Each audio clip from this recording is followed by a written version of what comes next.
Welcome back, my dear students. So, in the previous lecture, we have discussed that every bounded linear functional on a Hilbert space can be uniquely characterized by the inner product. So, now our next objective is to somehow characterize a linear operator in general. In the previous theorem, we have characterized bounded linear functionals, but our objective is to somehow characterize bounded linear operator with regards to some set of operations. So that's our objective. That's what we are going to do in the next few lectures.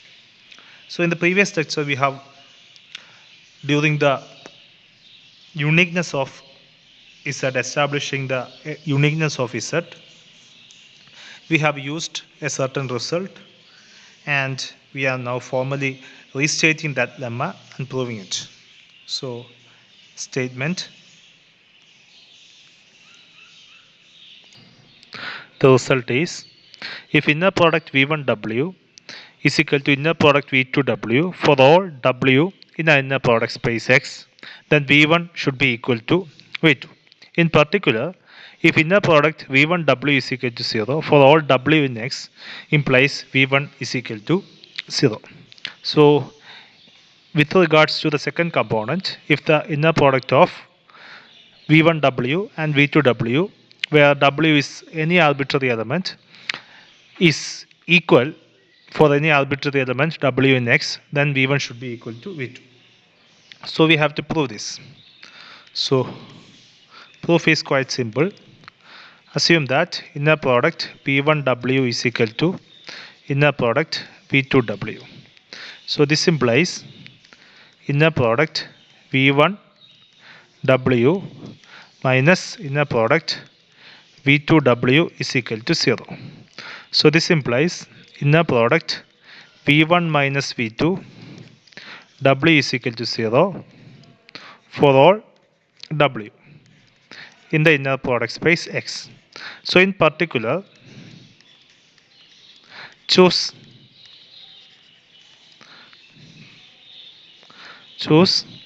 W is equal to V1 minus V2.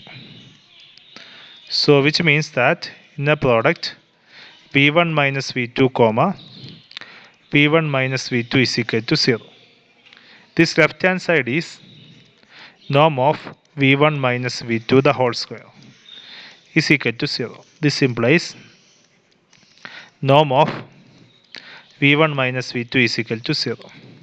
This implies V1 minus V2 is equal to 0, or V1 should be equal to V2. So inner product V1W is equal to V2W for all W implies V1 is equal to V2. On the second part, assume that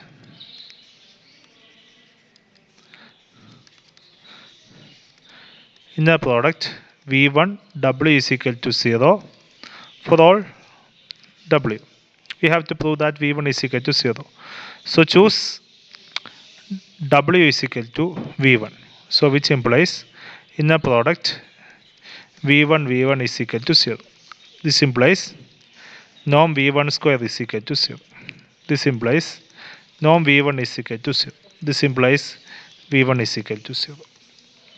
So we can easily establish the two results. So this is the result, generalization of the result, which we have previously used while establishing the uniqueness of the Z, the value of Z. So our objective was to define, somehow characterize or define to understand an arbitrary bounded linear operator on a Hilbert space.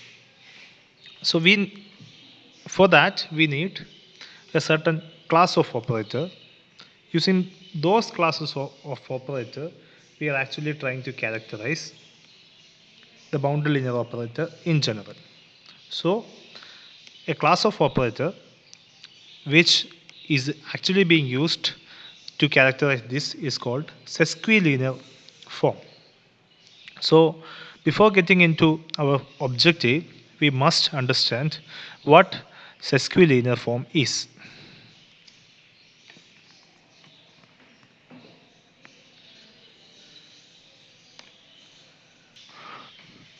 So we are now formally defining sesquilinear form.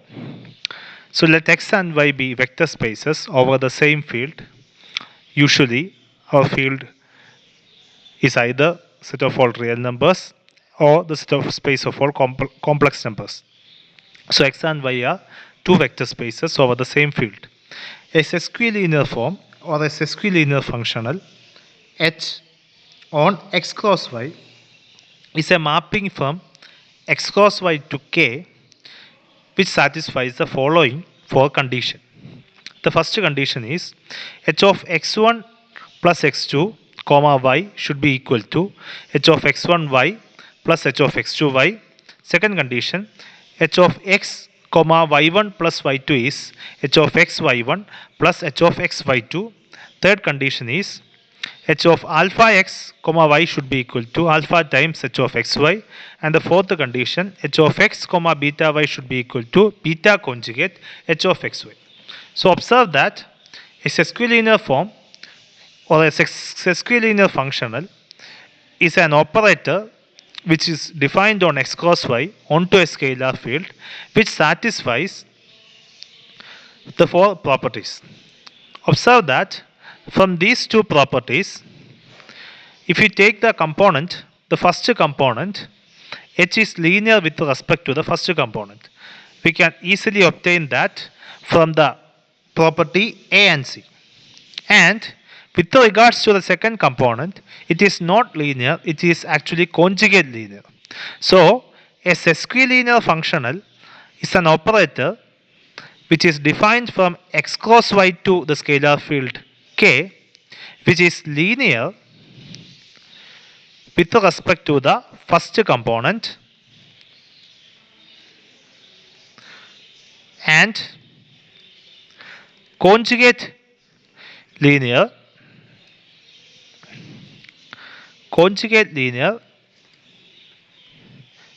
with respect to the second component.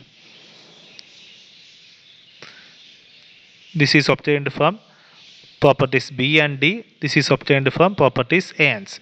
So from the definition itself, we can formally say that sesquilinear forms are linear with respect to the first component and conjugate linear with respect to the second component. If our scalar field is set of all real numbers, if beta belongs to k, set of all real numbers, then the fourth property D becomes h of x beta y should be equal to beta conjugate h of xy, which should be equal to beta times h of xy, because beta and beta conjugate are same whenever beta is real. So in that case, h is actually linear with respect to the first component and h is also linear with respect to the second component, or h is linear with respect to the first and second component, or h is called a bilinear functional. So whenever a functional which is linear with respect to both of its components, it is called a bilinear function. So whenever our scalar field is k is equal to set of all real numbers, every sesquilinear functional is actually bilinear. Now using the properties of boundedness of functional, we can easily define the boundedness of a sesquilinear form in general. So let x and y be vector spaces over the same field,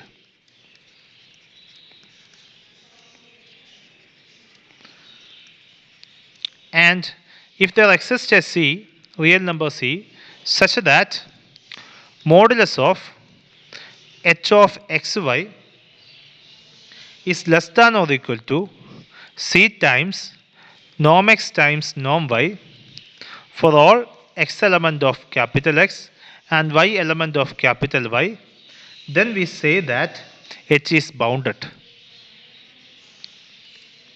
So the only difference is that in linear functional we have only one component. So this should be less than or equal to C into the norm of the first component. Here we have two components, x and y. So it should be, the right hand side should contain the norm of the first component and the second component as well. So in other words, as in the previous case,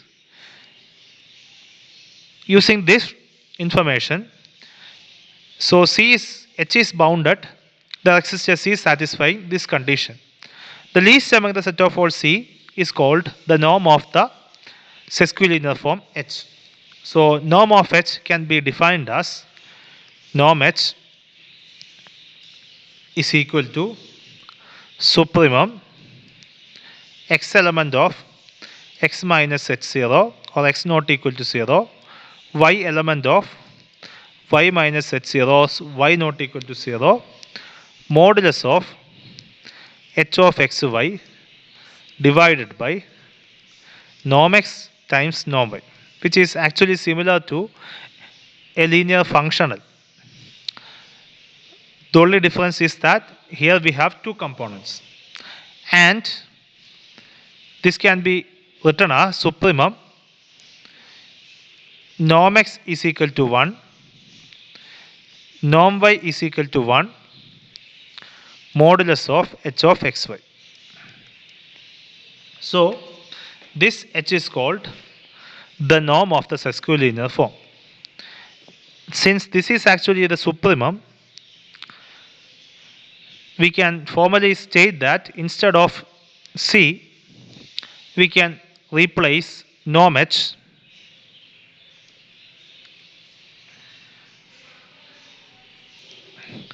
this is being, if H is bounded, this is being satisfied for a particular C. Now we take the supremum of all such C's, that is called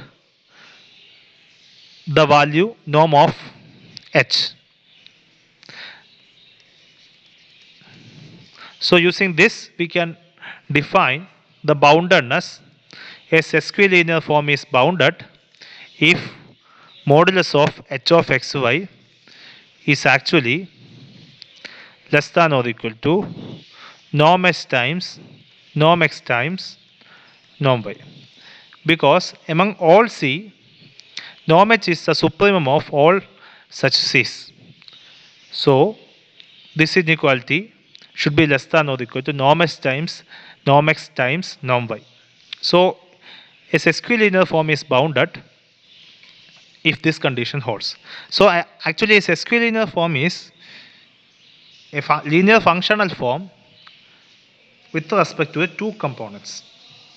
It is actually a linear functional with regards to both the components whenever the scalar field is real numbers, and it is linear with respect to the first component and conjugate linear with respect to the second component if K is an arbitrary field.